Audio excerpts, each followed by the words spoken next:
We spend our whole lives trying to fit in. We want to be normal. But the people we idolize the most are the ones that stand out.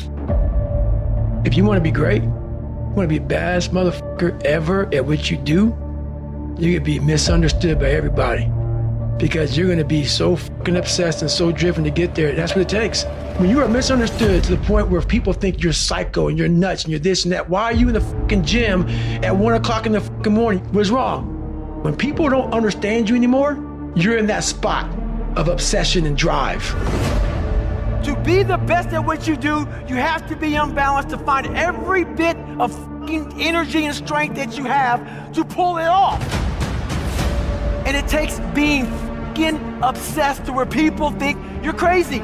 If you really want this, you gotta learn to sacrifice. You gotta learn to give up to go up. While they was golfing, I was studying. While they was shooting hoops, I was studying. While they was playing games and sitting up and eating and joking in the restaurant, I was studying. You can't get out of something that you're not willing to put into it. You have to put your everything, your mind, your energy, your effort, your discipline. Nothing is gonna jump out the fire. If you don't throw something in there, it's not gonna happen. But if you dare to be great, if you dare to go to limits that you've never went to before, they will remember your legacy forever.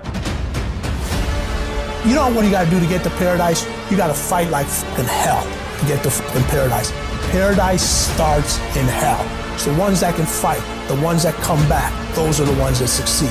If there's something you once envisioned and now it's real, it's because you didn't just envision it, you brought so much emotion to it that you unleashed all your desire. You became obsessed with it. You started with a concrete vision of what you wanted and you focused on it continuously, didn't you? Wherever focus goes, energy flows. You have to be obsessive. You have to be addicted. You have to be disciplined. If you want to show me you want to win that bad, pack your calendar. You pack your calendar, that's how you show the world that you want to win, because everything is based off of activity. It's mathematically impossible for you not to win at the highest level if your calendar is packed from day till night, every single day, the entire year, day after day after day after day after day, without you winning. You gotta work smarter and you gotta work fucking harder. You gotta fucking do both. Those times when you get up early and you work hard, those times when you stay up late and you work hard, those times when you don't feel like working, you're too tired, you don't want to push yourself, but you do it anyway.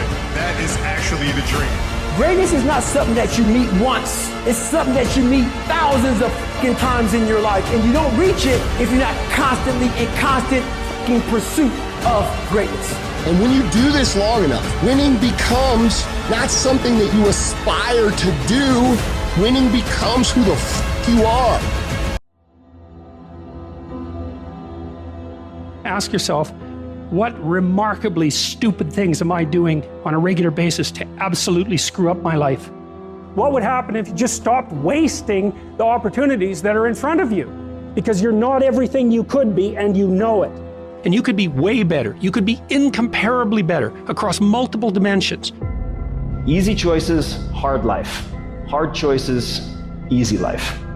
What we most fear doing, asking, saying, these are very often exactly what we most need to do. There's a lot of things in life that we can control, but we choose not to. Let's say tomorrow, you now set in your mind you get up at 6 o'clock in the morning. That alarm clock goes off at 6 o'clock in the morning. Your first instinct is, whatever I said yesterday, I was comfortable. It was a nice day yesterday. I made this plan at 8 o'clock at night. Now it's 6 o'clock in the morning, I'm tired. You hit that snooze button, you've now lost the war. Let's say you get up at 6:45 now, because you snooze a few times. You go in the shower, now your day's all late, so now you feel a little guilty, now you missed your workout, you're running late for work now, and guess what the war's gonna do? It's gonna f you up. You must win the war in the morning. So then when you go into life that you cannot control, you've already mentally won so many battles early in the fucking morning, so you're going into fucking war having already won something. So you're not going to war defeated.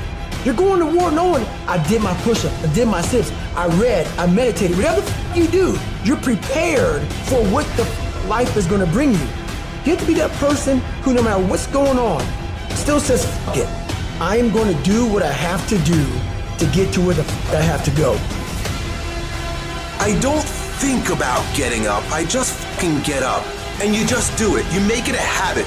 You got to get over your mind going, I can't do this, it's too hard and all that. You got to push yourself through when you feel exhausted and say, there's a second wind in me, I'm going to find it. But if you find yourself saying, I can't do something, I don't want to do something, but you know if you made yourself do it, you're going to be a better human being, then you must do it. Don't hesitate, do it immediately. Some people say, well, that's not a very safe life. That's not a very secure life. If you want security, go to prison. If you want freedom, this is how you live. Don't even use the word commit. Don't even think about the word discipline. Just do the thing every single day, whether you feel like it or not. Your only commitment is to the activity, not to the grand scheme, not to the big picture, not to the implications of what it is that you're doing. It's to do the thing. Habits are the building blocks of our lives. Not the goals or the grand schemes or the vision or the big idea.